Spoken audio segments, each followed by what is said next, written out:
Hello दोस्तों, तो आप सभी का स्वागत है हमारे यूट्यूब चैनल बड़ा कैरियर पर। तो आज हम लोग पढ़ने वाले हैं बाबू क्लास 12 के जो फिजिक्स है उसका फर्स्ट टॉपिक है इलेक्ट्रोस्टैटिक्स। उसी को आज हम लोग देखेंगे इस लेक्चर में एकदम शुरुआती से। तो जो भी बच्चे 2025 में बोर्ड के एग्ज़ाम देंगे उनके लिए बैच प्रारंभ किया जा रहा है। तो आप सभी देखिए, इलेक्ट्रोस्टैटिक्स को समझते हैं हम लोग अब।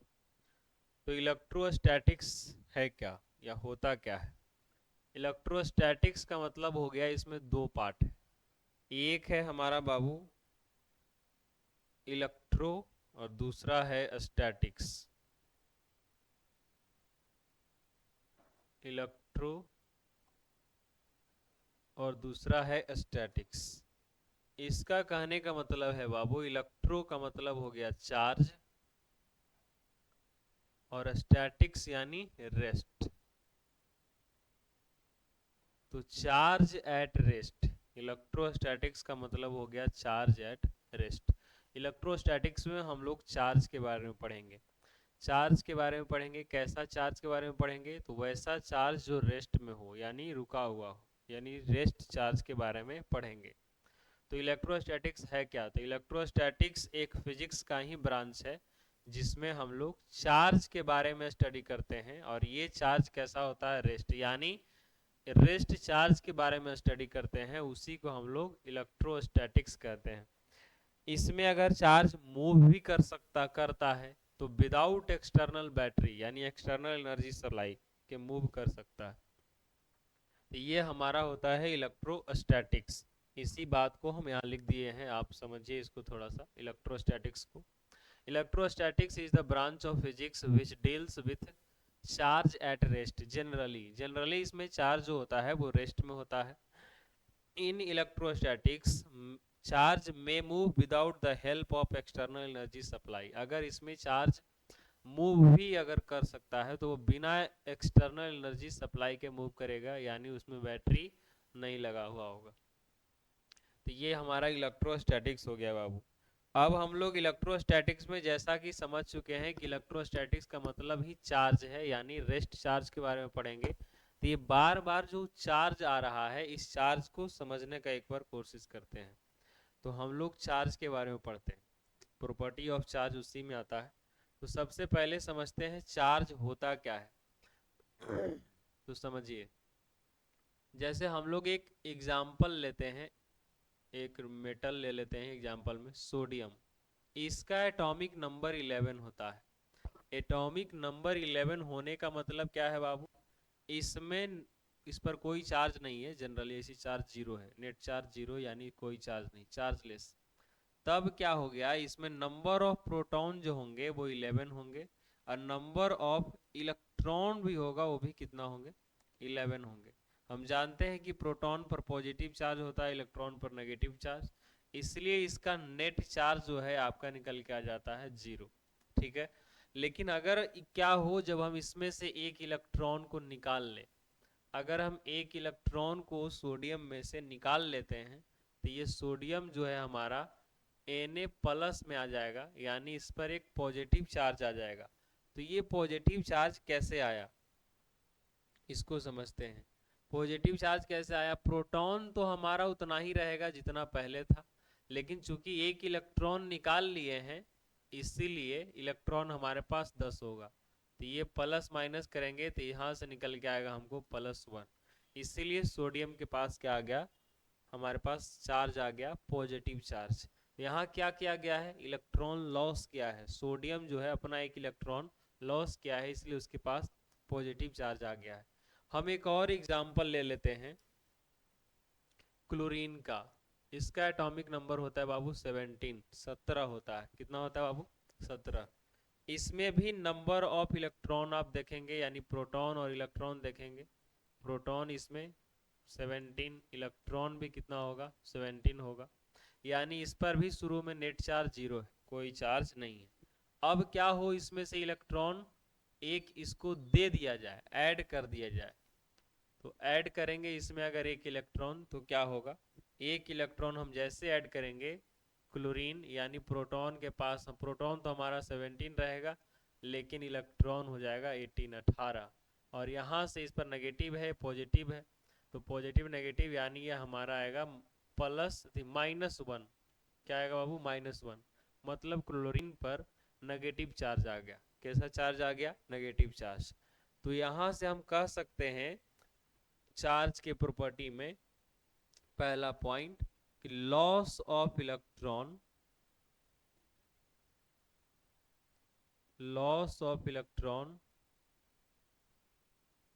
and gain of electrons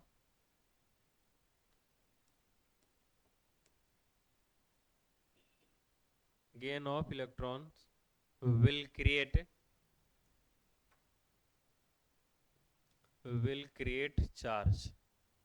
यानी loss of electron and gain of electron will create charge. Charge को कैसे हम लोग कर दिए, अगर कोई इलेक्ट्रॉन को लॉस करता है या इलेक्ट्रॉन को गेन करता है तो इससे चार्ज क्रिएट होगा। और चार्ज क्रिएट होगा तो हम लोग देख लिए कि चार्ज दो टाइप्स का हो गया, एक पॉजिटिव चार्ज हो गया और एक नेगेटिव चार्ज हो गया।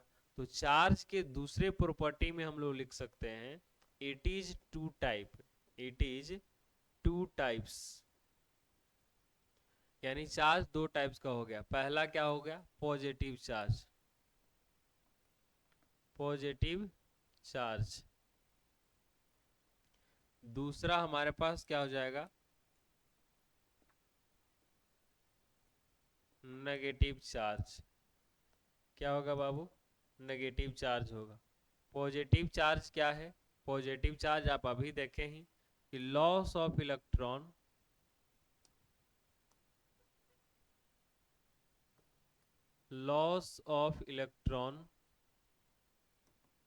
will create positive charge. अगर इलेक्ट्रॉन का कोई ऑब्जेक्ट लॉस करता है तो वो क्या बना लेगा?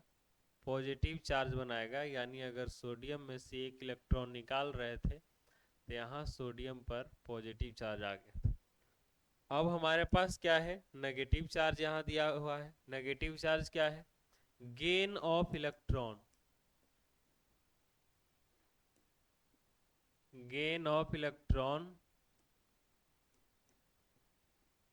will create negative charge. अगर इलेक्ट्रॉन गेन करता है तो वो क्या क्रिएट करेगा? नेगेटिव चार्ज को क्रिएट करेगा। अब इसमें क्या हो जाएगा? क्लोरीन हमारा था, इसको इलेक्ट्रॉन हम एक दे रहे थे, ये क्या हो जा रहा था? Cl-।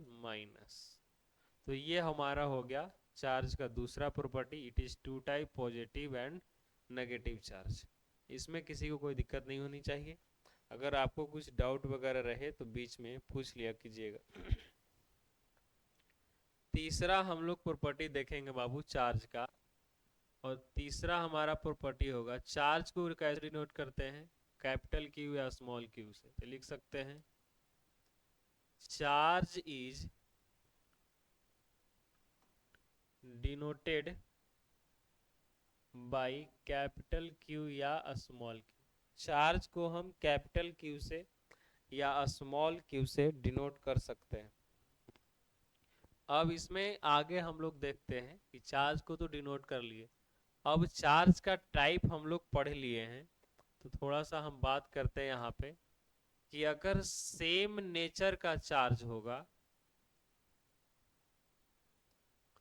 नेचर अगर सेम होगा, एक क्या होगा? अपोजिट नेचर का चार्ज होगा।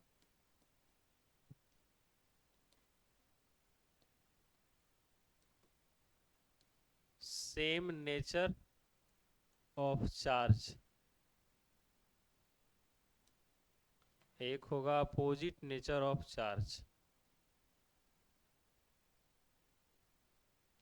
अगर सेम नेचर का चार्ज रहेगा बाबू, जैसे दोनों चार्ज क्या हो जाए? पॉजिटिव हो जाए, या दोनों चार्ज क्या हो जाए? नेगेटिव हो जाए, तो ये क्या करेंगे? रिपेल करेंगे एक दूसरे को। ये भी नेगेटिव, एक और नेगेटिव, तो ये भी क्या होगा? रिपेल करेगा। लेकिन यही चीज अगर अपोजिट चार्ज में देखें, एक पॉजिटिव चार्ज और एक नेगेटिव चार्ज, तो यहाँ क्या होगा? अट्रैक्ट होगा। यहाँ क्या होगा? अट्रैक्ट होगा। तो ये बात को आप ध्यान रखना है, आपको प्रॉपर्टी में भी आप ऐड कर सकते हैं। Same nature of charge generally repel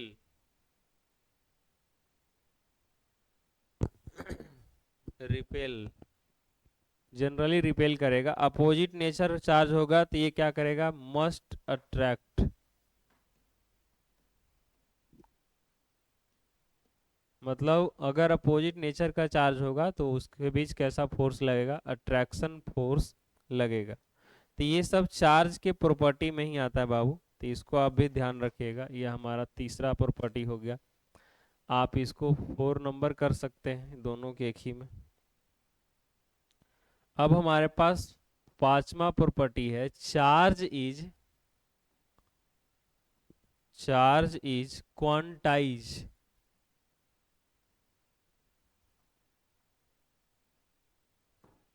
quantize in nature. इसका कहने का मतलब क्या हुआ बाबू कि charge is quantize in nature.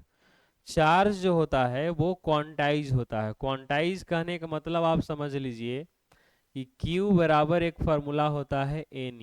Q हमारा चार्ज होता है, आगे हम लोग पढ़ेंगे।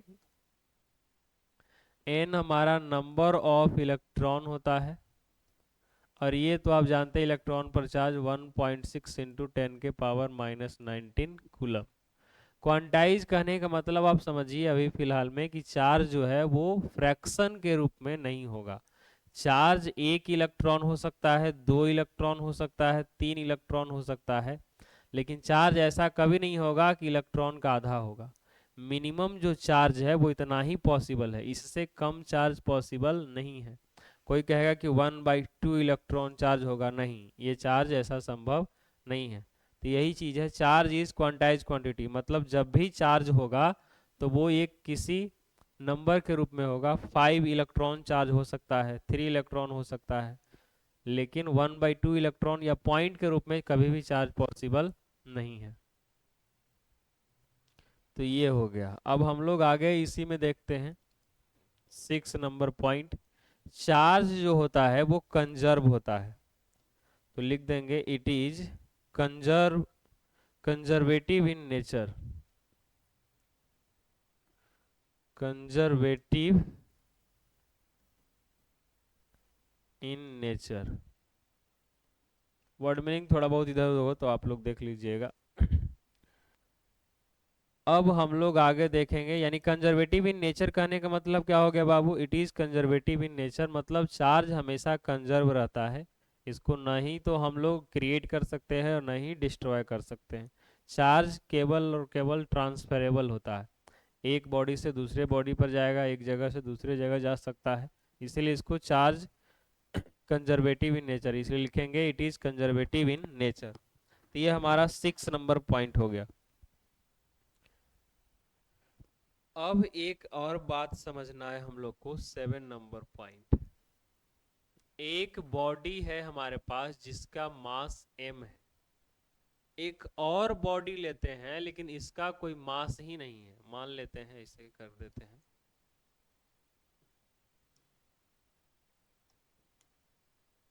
ये एक बॉडी हमारा है जिसका मास है 5 kg। क्या कोई ऐसा बॉडी हो सकता है जिसका मास न हो? देखिए इसमें हम समझाना ये चाह रहे हैं कि अगर मास होगा तभी इस पर कोई चार्ज भी होगा। चार्ज होगा, लेकिन मास 0 होगा तो चार्ज भी क्या होगा, 0 होगा।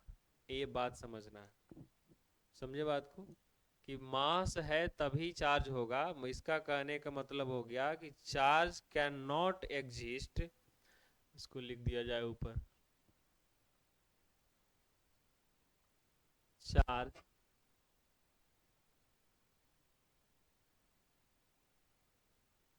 Can not exist,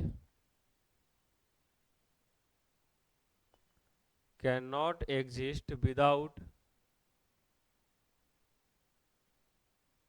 without mass, but mass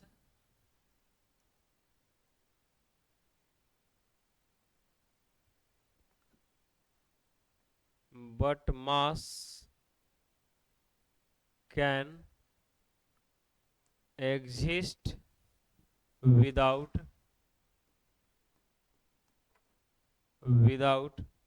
charge.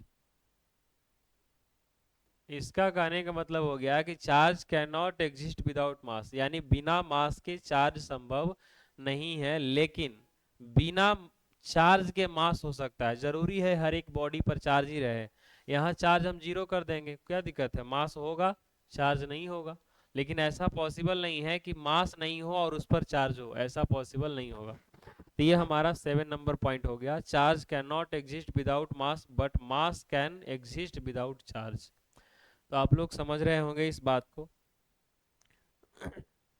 अब हम लोग आगे इसमें पढ़ते, ये प्रॉपर्टी ऑफ चार्ज हमारा था, 7 को प्रॉपर्टी हो गया है। आप इसी में ऐड कर सकते हैं प्रॉपर्टी ऑफ चार्ज में ही 8 नंबर में एसआई यूनिट ऑफ चार्ज आप ऐड कर दीजिए, एसआई यूनिट ऑफ चार्ज। तो चार्ज का ऐसा यूनिट होता है कूलम। क्या होता है? कूलम। कूलम्स होता है इसका, जिसको सी से डिनोट करते हैं। कूलम को किससे डिनोट किया जाता है? सी से किया जाता है। आप इसका और भी प्रॉपर्टी अगर लिखना चाहते हैं तो 9 नंबर हमारा हो जाएगा क्या? Dimensional formula.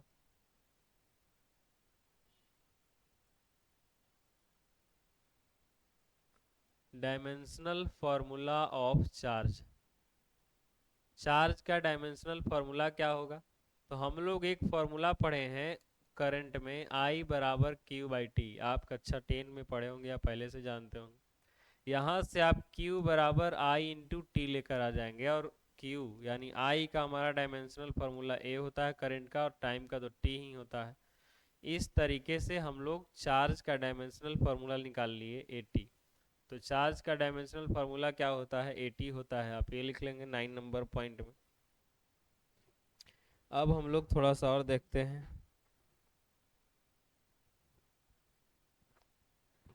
तो ये हमारा प्रॉपर्टी ऑफ क्या हो गया? चार्ज हो गया है। 9 पॉइंट हो गया इसमें। और अगर देखना चाहते हैं तो 10वां पॉइंट एक और होता है, किसी बॉडी पर चार्ज है या नहीं है ये कैसे पता चलेगा? तो हम लोग कह सकते हैं इसमें sure check of charge, sure check of charge. Sure check of charge, अगर चार्ज है या नहीं है ये पता करना रहे तो श्योर चेक ऑफ चार्ज हमारा क्या होगा? अगर वो चार्ज रिपल्सन करता है, क्या करता है? रिपल्सन।